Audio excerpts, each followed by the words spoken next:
enemy, ally, or something in between. What's up, guys? Pencil here, and here we are to do a nice little discussion on what role the merger shall play within the final ending, the final arc of Jujutsu Kaisen. Sorcery fight.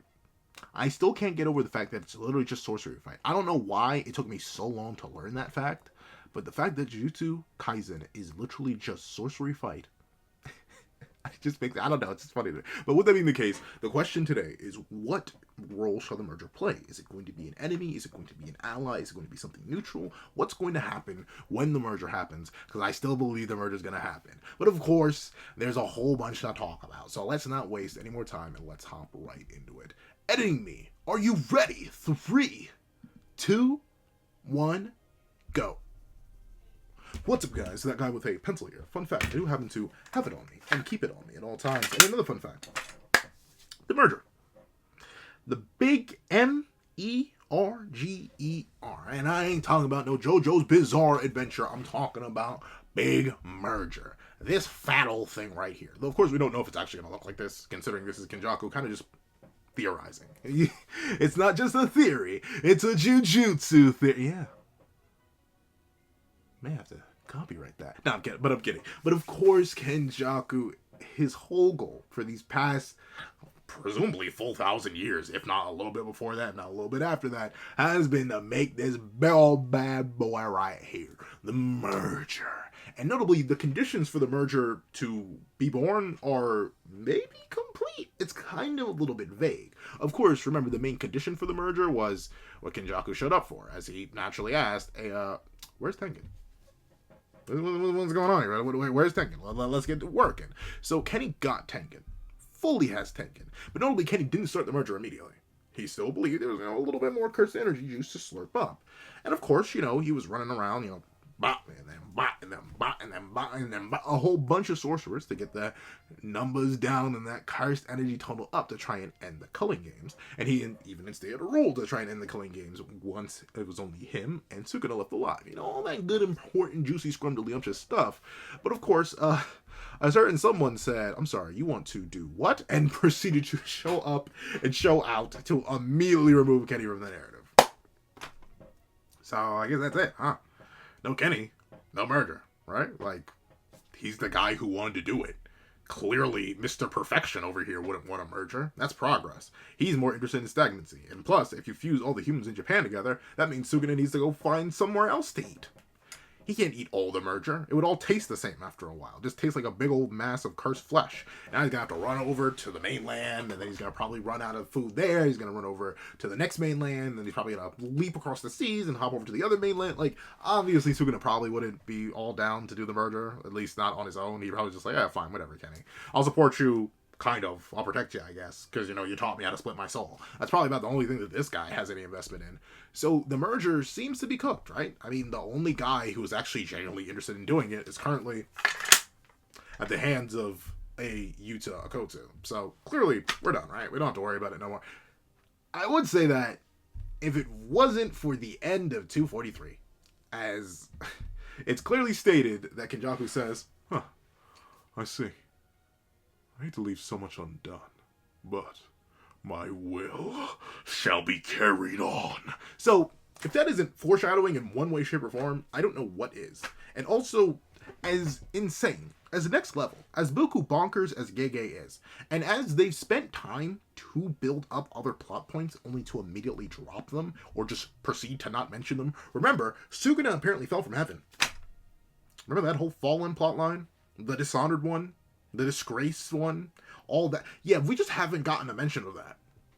All of Angel's character kind of just got thrown out the window. We don't know if that's actually a thing anymore. We're going to have to talk about that in its own video. The fact that Sukuna may or may not be a fallen angel of some sort. With that being the case, that plotline, it may have not been entirely dropped, but it hasn't seemed to be mentioned in a while. The whole military plotline, La Bomba, that Gege was building up to with Kenny and his plan and him visiting the other nations, all that dropped and dropped. Like, legitimately, we got like 2 chapters on it. Then immediately proceeded right into the Mega twist. and have not looked back since. I don't think we've even gotten a mention of the military plot line since right before the Megiddo twist. Because, of course, the Megiddo is more important, and that led right to Gojo being released, and the Yorozu fight. So there's a whole bunch of stuff that needed to happen there. So don't get me wrong. It would not be the first time Gege has laid a whole bunch of meat on the table, seasoned it, added all the nice juicy buttery spices, fired up the grill, threw the meat on the grill, lathered it up in the right sauces, closed the grill, cooked it at a nice 400-degree charcoal burn, let it get all nice and juicy, meat falling off the bone, and the moment you go to put it in your mouth, it actually tastes like garbage because he immediately dropped it. Like, you didn't notice, but as you were chatting at the table, waiting for him to bring over the meal, he tripped, dropped it in the grass, covered it up, wiped it off with a napkin, and said, "Here, it's done," and then proceeded to scurry away before you could do anything about it. Yeah, so it wouldn't be the first time. He's done it. I'd be shocked if he did it again. But I feel like this one's just a little bit too much. A little bit too big. A little bit too much time was dedicated to this for it to just not be anything. For it to be nothing at all. That's the thing. For the merger to not happen at this point, I would say it'd be an anticlimax to the utmost degree, but then again, one of the best fights in the series got reduced to a one-shot. Or at least one of the best potential fights in the series, in my opinion, got reduced to a one-shot. Once again, Gege's no stranger to... He was building up a rematch between Kenjaku and Yuta. And technically, we did get a rematch between Kenjaku and Yuta, but it's not in the way we expected.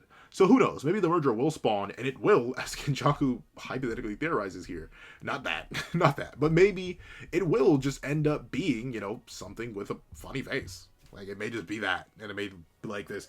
Instead of being this massive, ominous conglomeration of cursed energy of all the beings in Japan forming into one gigantic, crazy beast, it's just this.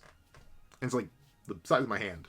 Kind of just floats around and chats and yaps. Just like Kenny before it. Maybe it's just Tengen. Like, legit, it's just, the evolved version of Tengen, just with a whole bunch more cursed energy. I mean, that's it. It's really fine. And who knows? Once again, with Gege's complete ability to just shatter my ankles at any opportunity, I wouldn't be shocked if we didn't actually get this. And we got something of that sort. Just because Gege Akutami is Gege Akutami. I would not be all too surprised. But I'm going to go against the grain. I'm going to untemper my expectations, and I'm going to assume that with all the build the merger has gotten up to this point, and on top of it being Kenny's entire plan for the past 1,000 years, and the fact that every single thing that would have gotten in his way is removed in one way or another, whether it be the Star Plasma Vessel being erased 12 years ago by tojifushiguro, breaking fate in that sense, the Six Eyes currently being, 6 feet under? Well, not 6 feet under. He's still laying on the ground. But, presumably the Six Eyes ain't Six Eyes no more. So that's out of his way. And the only thing that's going to stop him, you think a little top surgery is going to stop him? Absolutely not. Sure. He may be removed from Geto's body. But remember, Kenny's not actually Kenjaku. In the sense that he's not actually Geto. That man is 100 million billion% a brain. And I think it's very particular that Yuta Okotsu, in spite of knowing this, because he literally has the Shibuya footage, he mentions it himself, in spite of knowing that Kenjaku's not the body, but the brain, I think it's very particular that the brain was left alive. At the end of 243, Kenjaku makes this extremely ominous statement, and we haven't followed up on it in about 4 chapters. On 247. It's been 4 whole chapters. This hasn't been mentioned. Yuta hasn't popped up, even though we have a character with a whole teleportation technique. Seems a little teeny tiny tad bit suspicious, if you ask me. But with that being the case, I do all this to say I think the merger is going to happen, and I think it is going to be major. I don't think it's going to be some minor plot point that gets wrapped up in 5 seconds like the military plot. I think this is going to be something big. But the question is, what should it do? What big role should it play? How should it operate? What should transpire with the nature of the merger, considering we know basically nothing about it? Other than the fact that it may turn out to be something like this, where all the people merge together to form this thing, that's all we know. And we also know it would be the conglomeration of all the cursed energy in Japan. And realize it's not just the cursed energy of the non-sorcerers, the lingering amounts that, we're kind of here, a little bit there, a little bit here, a little bit there. No. This is the cursed energy of everyone who's perished in the Culling Games. including extremely powerful sorcerers. Whether it be a character like, I was about to say extremely powerful sorcerers, I read it, but like, whether it be extremely powerful cursed spirits like Kodorushi, whether it be high grade 1 sorcerers like Reggie, whether it be Reggie's entire crew, whether it be the, 40 people that Higuruma off screened? Not 40 people. I think it was like 20, because he only had like 100 plus points. So like the 20 people he would off screen, plus like the 3 random individuals, and the 40 people Kashimo actually off screen. Like, there are so many different people whose cursed energy has been sacrificed. Who knows what kind of stats that Kenny was pulling before he got ganked by Takaba and our boy Yuta Okkotsu. Who knows what kind of numbers he was pulling beforehand. The whole Gojo versus Sukuna fight lasted who knows how long, at least more than 3 minutes. Who knows what kind of bodies Kenny's would catch it in that point. So there's all that, plus how many other people were slaughtering individuals. Yorozu got in a colony, Ryu got in a colony. Like, there's so many different levels and powers of cursed energy that have been all funneled, presumably, into the Culling Game barriers and towards the merger. And top that off with the fact that certain even more powerful characters may have been infused with the merger. Like, Gojo got.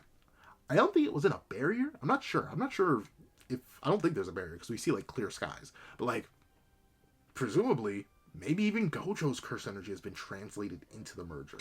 It's a lot of power. I wouldn't be shocked if Kenny just forced it. Because remember, it's just all the people of Japan. The Culling Game, it's not like people just in the Culling Game barriers are going to be absorbed into the merger. It's everybody. Anybody. Sure, Kusakabe theorizes that, oh, well, we should be able to defend it. As he says in 246, he's like, I mean, legally speaking, we should have some way to be able to defend it. As, well, it's not here. But to be the case, Kusakabe does mention, yeah, we should be able to defend it because we're sorcerers and yada yada yada. We have cursed energy to defend ourselves from it. But Gojo ain't defending nothing. Pro couldn't even defend himself. Presumably his cursed energy will be slurped right on up too, because he's just there. All the power that was stored in that body, slurped right on up. The 6 eyes, slurped right on up. Anything and everything that has perished in Japan, whether it be the random invaders from the other nations, to all the sorcerers, to all the non-sorcerers, all of that power is now being funneled directly into the merger. And of course, there are certain principles about the merger and certain principles about the Jujutsu world that means this technically, innately, wouldn't be the most dangerous thing innately or immediately. Big thing is, cursed energy reserves do not actually determine your level of power. If so, Sukuna would have one-tapped Gojo. And I know some people think Sukuna could have one-tapped Gojo anyway, but still. In that case, Yuta, who has more cursed energy than Gojo, would be stronger than Gojo. If that was the case, Mr. Infinite Cursed Energy Hikari here would be the strongest character in the verse. If so, characters with more cursed energy would just be more powerful. Like, Jogo would be more powerful than Sukuna, or at least whatever variation of Sukuna you think, even though Jogo gets slammed by every variation of Sukuna. Yes, most likely even one finger. Like, cursed energy amounts innately don't necessarily mean all too much, as far as we know. You could have more cursed energy than somebody, yet still be weaker than somebody. It's not a system like Ki in Dragon Ball, where essentially if you have more Ki, you are stronger than your opponent. Just having a lot of cursed energy does not innately release or amp your stats infinitely. You can't just give someone 50 cursed energy and expect them to suddenly be stronger than a guy with 20 cursed energy if the guy with 20 cursed energy actually knows what they're doing, versus the guy with 50 cursed energy who can only access like 5% of that, and thusly they'd be a lot weaker than the guy with 20 cursed energy. That's essentially how Yuta versus Gojo goes, where Gojo has less cursed energy but more efficiency, control, and ability to output it in unique ways that make it more dangerous than Yuta Okkotsu, despite Yuta Okkotsu having more cursed energy, and when connected to Rika, literally boundless cursed energy. Heck, even look at Rika herself, not the strongest character in the verse, has literally boundless cursed energy. Stated on numerous occasions. That little girl has infinite amounts of juice. So the merger wouldn't be innately dangerous on that front, in the sense that, well, legally speaking, just having a whole bunch of cursed energy isn't the supreme way to power. But the reason it's dangerous is because, remember, the basis of it. The basis of the merger is tengen. That's the thing. If I take tengen, you lose. Japan and maybe the whole world are done for. I'll show you one possible ending. So essentially, Kenjaku's already admitting that by using tengen as the basis, and by fusing all that cursed energy together, the world may just be flat out cooked. In the sense that even if certain conditions were met, such as Satoru Gojo being freed, That ain't matter. But even if certain conditions were met, the merger would be that powerful. And of course, it's because Tengen already was one of the most powerful berry users, was literally immortal. And once again, sure, we're assuming that this merger only gets the access to all the raw cursed energy that be infused into it. But who knows? As Kenny admits, I don't even fully understand it. Kenny doesn't fully understand it. As he says, it just sounds fun. He's just interested in observing it. Who knows what the merger could actually manifest, considering it's the fusion of all these separate powers and abilities from all these different people who fought and perished in Japan one way or another. It may be able to express the limitless. It may be able to contract recreation.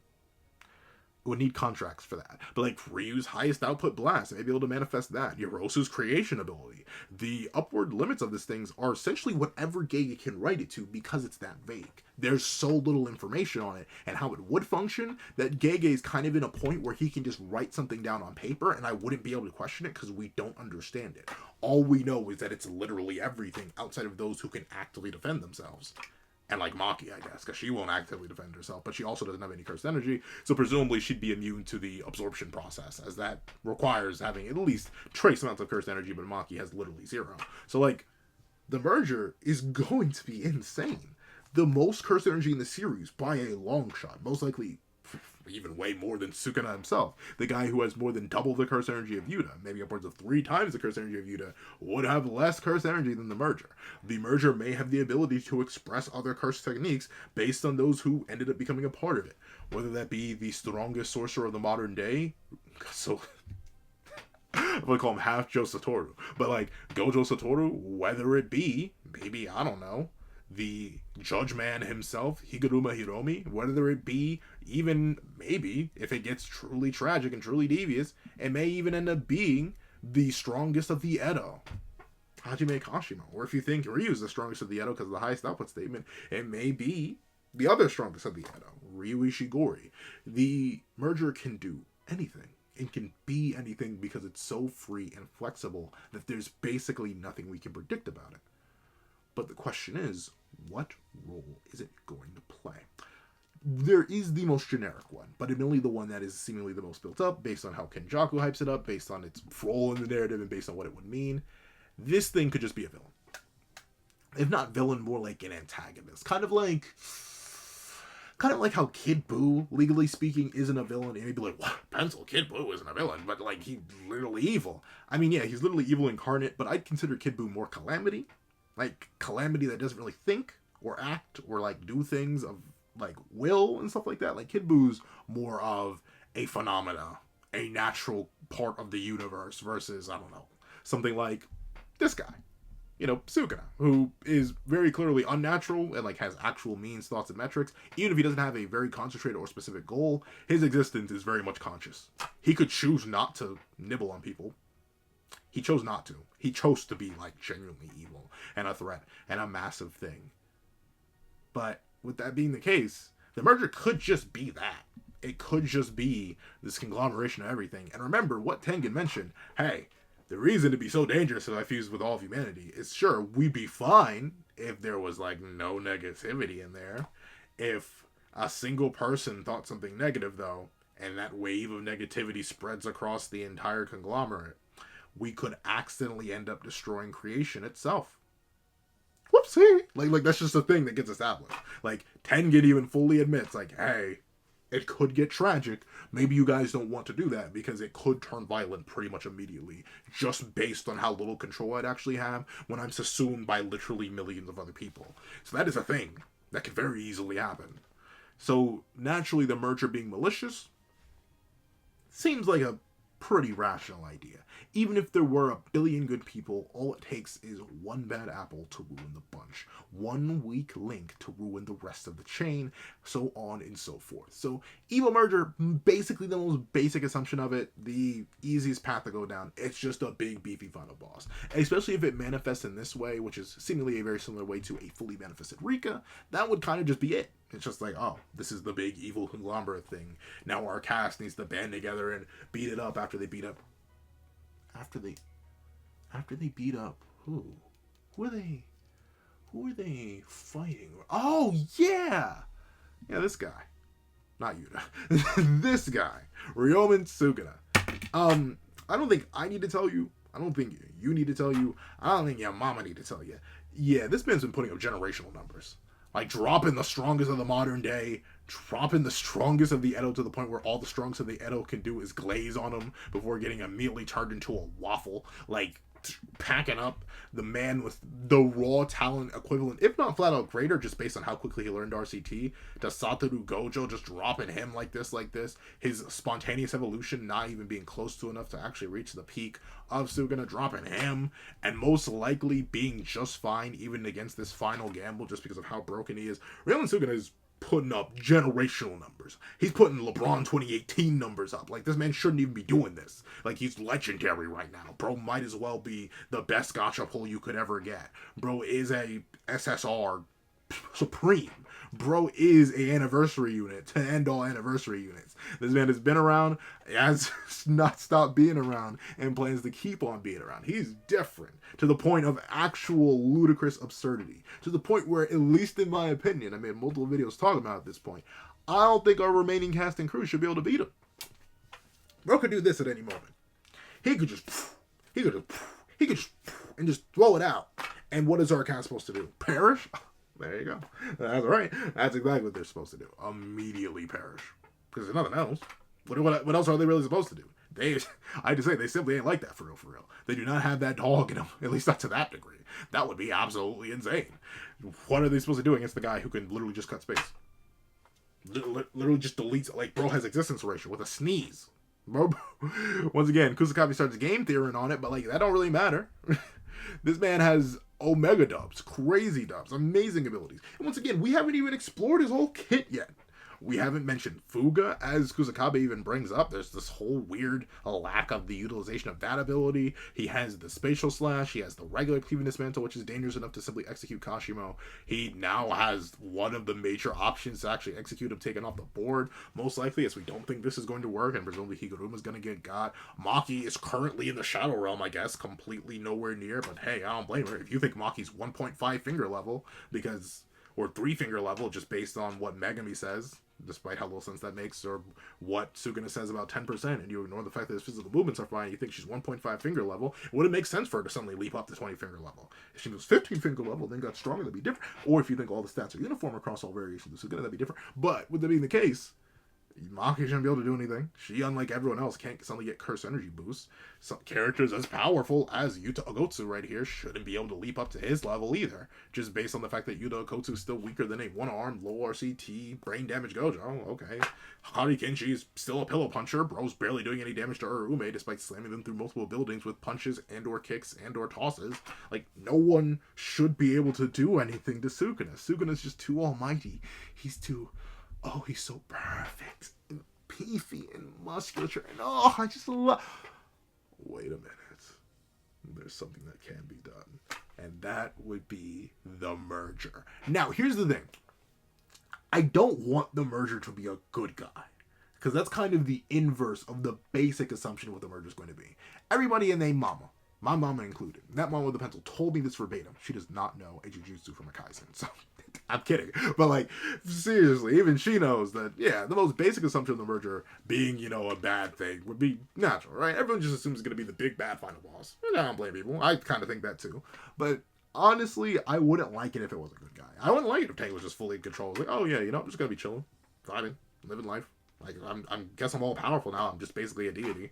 I'll fix all the problems now, by the way, too. I'll bring back Satoru Gojo for all the people who still believe he's going to come back. There you go. He's back. Yay. He's not depressed again. Because you took him away from his friends and family. And by friends and family, I mean literally just his friends. That man does not have any family. He spawned from the world, I guess. We have never met another one of the Gojo clan. But, like, yeah, he's back. And then Itadori, you're going to be healed. And then Choso, you're back. And Nobara, I'll heal you too. Like, you could just make Tengen a good guy. Or the merger, which is Tengen Evolved, a good guy. But, like, that's kind of boring. Wouldn't be boring though? An enemy of my enemy situation. Because here's the thing. The King of Curses, Ryuman Suguna, stands at the moment unrivaled. To the point where if our cast manages to beat him, it's going to nigh on be a Madara situation, where either they're going to have to get some insane next level crazy amp from the god of the Jujutsu world on some Hagoromo to Naruto and Sasuke type beat, where Sasuke got a Rinnegan, Naruto got Sage 6 Path mode. We're going to need something like that. And or you're going to need a Black Zetsu moment where something happens where Sukuna gets gotten that way. Right now, just because he's putting up too many good numbers. Once again, this man is 2018 LeBron in Game 4. He's different for no apparent reason. That man is on another level, another tier, manhandling actual deities. Whether it actually be straight up deities in Satoru Gojo or farmer deities in the case of Hajimekashimo, the farm spirit. He's just putting up numbers. Once again, annihilating our casting crew. This is Choso, y'all. Take a look at your mans. Is this your mans? Is this your mans right here? Double donated. 2-for-1 combo. But, once again, the one thing that could be legally stronger than especially this variation of Sukuna, if he's weakened and still has some brain damage, oh, that merger could go crazy on him. Oh, it could wild out a little bit. And here's the thing. The thing about the merger is that it would be an active threat to Sukuna's presence if it's written the right way. Because if it's just chasing, because presumably the merger is probably going to try and assimilate everything. As Kenjaku says, hey, I'll be real with you. If I take Tengen now, you lose. Japan and maybe the whole world are done for. Now, presumably, the merger could just chill in Japan for the rest of its days and kind of just circle around the landmass. But it could also try to escape and consume everything else. So there's things that have high quantities of cursed energy. Kind of just like a natural response. Like, oh, okay, I curse, I energy. I want more big curse energy. What's the thing with the most big curse energy right now? Oh yeah, it's Mr. Perfection over here. It's Mr. I got glazed so hard I'm still covered in cream. It's Mr. Ryomen Sugata. So him being forced to fight the merger would be fantastic. And the thing is, you can get everything out of Sukuna then. Because the merger could have everything. The merger could actually be the thing that forces Sukuna to awaken. The merger could actually get us an explanation of what Sukuna's curse technique is. We could get a usage of the fire arrow. We could get more techniques. We could get confirmed whether or not the 10 shadows actually is completely separated from Sukuna. We could get confirmation of Sukuna being able to perform a quad black flat. Like, there's so much that could come from the merger just being generally antagonistic towards everything that's alive. Like, literally everything. I'm not saying it needs to help the good guys. In fact, I kind of don't want it to. I still do want the good guys. The thing is, though, if they can't fight Sukuna, what are they going to do against the merger? But, like, I do kind of want the good guys to still be forced to fight Sukuna and the merger. I want to see Maki cook. I want to see Hakari cook. I want to see Yuta cook. I especially want to see a certain little someone cook. I want to see Yuji, please. I'm begging you, man. What do those arms do? Like, I want to see them all cook. But I wouldn't mind them being to, well, be put in a scenario where they wouldn't want to be. Where their only hope is to support Ryomen Sukuna in the battle against the one thing that could actually make the King of Curses try. I don't know. I feel like that could be the most interesting role for the merger. And the reason I'm so okay with this, you may be wondering, well, Pencilman, why would Kenny create something that would go against one of his allies? I've mentioned this before, and I'll mention it again. These two gentlemen, Kenjaku and Sukuna, fundamentally opposed. Sukuna is all about stagnancy. The stillness of life. He's kind of the internal stillness embodied. As he says, I'm kind of just here. I don't really care about people or anything else. I kind of just like the taste of things. Bro does not care. He's the antithesis to progression. In fact, you see him literally strike down people who are good at progressing or are attempting to progress. Like, this is man's whole thing. Kenjaku is the exact opposite. He is all about progression, of evolution, of optimization, of development. So realistically, these characters have been fundamentally opposed. So the creation of Kenjaku rebelling against Sukuna, I think it makes sense. I think it fits both of their characters. And I think it can provide us one of the greatest things the series has ever seen. Because sure, we may have lost Yuta versus Kenjaku. But Sukuna versus the merger, the biggest mystery in all Jujutsu Kaisen, oh, I think we can get amazing next level things out of that. However, that's what I think. If there are 3 roles the merger's going to play, it's going to be either big final bad, Omega Giga final boss, where everyone, after defeating Sukuna, just has to fight it. Number 2, a good guy where, nothing else happens, or kind of just sits there neutrally doing nothing, or is kind of just a funny face. It's kind of just reduced to a joke, or anything like that. Kind of a pseudo-third thing. It's just a drop plotline. Like, it just doesn't get completed. We don't follow up on what happens at the end of 243. Or 4, and finally, it's just a wild card which is going to force all of our cast and crew to work together alongside the King of Curses to strike it down. Those are my 4 ideas. But what are your ideas for the merger? Please let me know in the comment section down below. And thank you so much for watching. Please remember to leave a like, share, comment, and subscribe. And make sure you hit that little notification bell so you do not miss out on any videos that come to the channel. Also, I do happen to have a Patreon down below where you can support me for... So I bet I got some of y'all. I know some of y'all clicked off already. I know you. I be watching the analytics. Don't think I don't be. If you made it all the way to the end of this video, please leave Mighty Merge. Leave Mighty Merge in the comment section down below. That's a reference. I wonder. Leave Mighty Merge, and if you get the reference to Mighty Merge, leave it down below. Leave it down below. But I want to thank you so much for watching once again. Please remember to leave a like, share, comment, and subscribe. And make sure you hit that little notification bell so you do not miss out on any videos that come to the channel. Also, I do happen to have a Patreon down below where you can support me for as low as $1 a month. Things like exclusive videos, early content, and more. You can also now become a member to the channel for as low as $3 a month to get the same perks and more. Some of those perks will include the live reaction to the very next chapter of Jujutsu Kaisen. Now, thank you so much for watching once again, and I hope you guys have a wonderful day. This is Dago the Pencil, writing off. I'd like to give a thank you to our $3 members, Recliner Plays, Red Wolf 4765, Greyhound, and Akid's Void. And I'd like to give another thank you to our $5 patrons, Victor, Sean, Midnight Gemlord, Kevin, Demix LND, and Igneal. And I'd like to give a chunky old thank you to our $7 member, Autumn's Morning Lazo. And I'd like to give another chunka thank you to our $10 patrons, Robbie Uchio, Joaquin, Idemokai, and China Doll 09. I'd like to give a hefty tractor thank you to our $25 member, Alex Ice Rose. I'd like to give another giga gargantuan thank you to our $25 patron, Calvin Elder.